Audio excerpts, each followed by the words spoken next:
ఓం నమో శ్రీ గురుభ్యో నమ. హరి ఓం.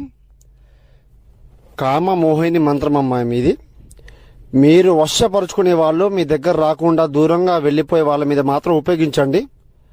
హోం క్లీం బ్లీం కామమోహిని ఏక పరిమితం ఏకవచనం శ్రీ స్వాధీనం ఆవినం అంతర్జహం పరిపూర్ణం కర్మవారణం ఏక పరిపూర్ణం స్వాధీనం మంత్రం జపిం ఏక పద్మహరణం శ్రీ ఆకర్షణం పరిపూర్ణం మోహం ధర్మం ఏకధర్మం వారణం సంహరణం యాగం పరిపూర్ణం సృష్టికర్త వారణం తన్ముఖ వారణం శ్రీ స్వాధీనం మంత్రం జపిం ఏక పద్మహరణం. మోహిని మంత్రం కర్మం కన్విష్టం స్వాధీనం జపిం పురుషం ఏకగ్రహణం. మీ మాట వినని వాళ్ళ మీద మీరంటే ఇష్టం ఉన్నా కూడా మీ మీద బయటపడకుండా పరిపూర్ణం కర్మవాణం లేకుండా మీ దగ్గర రాని వాళ్ళ దగ్గర పరిపూర్ణం స్వాధీన మంత్రం జపి ఏక పద్మహరణం చేసుకోండి అమ్మా. మీరంటే ఏకతర్పణం అవుతుంది, స్వాధీనం అవుతారు. జీవితాంతం ఏకవచనం